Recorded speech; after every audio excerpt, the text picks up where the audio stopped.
Welcome back, everyone, and thank you for joining me once again. It's always a pleasure to have you here, especially as we continue to grow with brand new subscribers who are discovering this channel for the first time. I genuinely appreciate each of you because sharing these behind-the-scenes stories, observations, and insider details is something I truly enjoy, particularly when the topic is as layered, controversial, and widely dissected as Meghan Markle's now notorious interview and photoshoot with the magazine that many still call Harper's Bazaar, though its declining readership is impossible to ignore. The publication clearly saw Meghan as a chance to revive its visibility, spark online conversation, and hopefully attract luxury advertisers in the run-up to the Christmas season. Interestingly, though, the explosive attention surrounding the interview never translated into actual sales. People clicked on the photos, left countless comments, shared their opinions on social media, and dissected every pose, outfit, and quote, but very few actually purchased the physical issue. What the team behind the magazine truly wanted was to use Meghan's name to re-establish relevance and secure advertising partnerships months in advance. They locked the decision in as early as September, which naturally makes many wonder who they had originally hoped to feature before the opportunity with Meghan became available. However, one of the most surprising elements of the entire project wasn't Meghan at all, it was the writer chosen to conduct the interview. When you look into her background, she's relatively inexperienced and not the sort of journalist one would normally assign to a high-profile, carefully choreographed celebrity feature. But that choice wasn't accidental. It matches the narrative Meghan and Harry have tried to build over the past few years. The idea of supporting rising creatives, giving opportunities to young individuals, and aligning themselves with what they call grassroots talent. This also conveniently means choosing interviewers who are less likely to push back, ask difficult questions, or attempt to steer the story in directions Meghan doesn't want. Meghan believed this particular journalist would give her a completely sympathetic platform, and in many ways that's exactly what happened. Even with Meghan having the final right of approval over the article, she completely overlooked one detail she desperately wanted highlighted, the moment she expected to be formally announced when she entered the room as Meghan, Duchess of Sussex.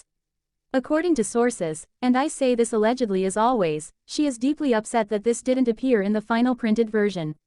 Insiders claim that this omission has caused considerable frustration behind the scenes and may spark further tension between Meghan's team and the magazine's editorial staff as discussions continue. Before we get deeper into what insiders have shared, I want to say a sincere thank you for your warm comments on the recent video about Queen Mary, Mary Quant, and the cultural spirit of the swinging 60s. Many of you reminisced about fashion, the music, the atmosphere, and the bold confidence of that decade. And speaking of fashion cycles, I can't help but notice how younger generations are now embracing oversized denim, wide-legged jeans, and styles that those of us who lived through the 70s and 80s know all too well. I recently told a young couple that I wore those same jeans decades ago. They laughed and said that fashion always repeats itself, which it certainly does. Back then, we wore platform shoes that hid our entire foot under a massive flare of denim, and we wondered why we twisted our ankles on every uneven pavement. Fashion is fun, but it's often the young who take the boldest risks. In a strange way, that parallels Meghan herself, because she has become a risk for any magazine, production, or brand that works with her. Things may begin smoothly, but the moment something doesn't perfectly match her expectations, the entire arrangement becomes fragile. Many people online have commented on Meghan's styling in the magazine's photos, and I've mentioned my own impression that she looked somewhat like Peter Falk in his classic Columbo era, though I'm still not entirely sure what aesthetic she was going for. Some individuals naturally embody fashion with ease. Over the years, I've met several supermodels, Naomi Campbell, Cindy Crawford, and others, and they simply understand how to move, pose, and present themselves. Even someone like Victoria Beckham, though not a traditional model, knows exactly how to hold herself to create striking images. Meghan, however, is petite and often appears uncomfortable in front of the camera unless heavily directed. Behind-the-scenes clips always show stylists repositioning her, adjusting outfits, and guiding every move.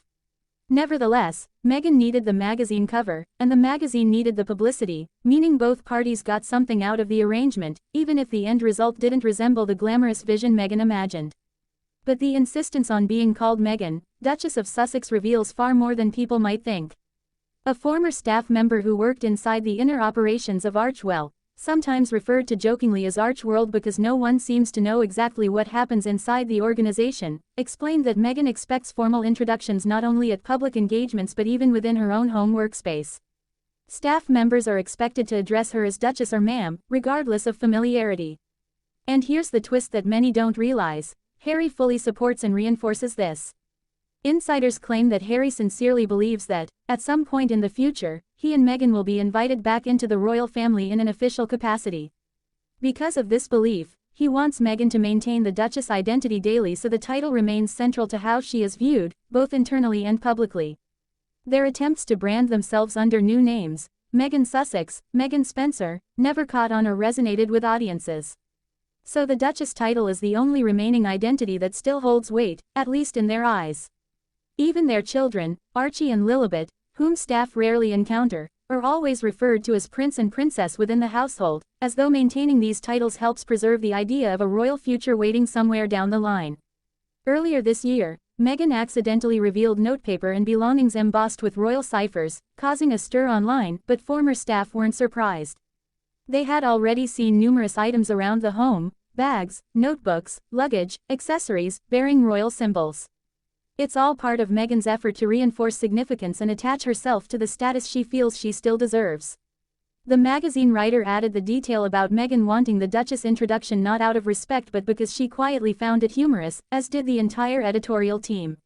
Still, Meghan remains a source of attention, and the magazine was eager to capitalize on her ability to spark conversations even if their sales continue to suffer.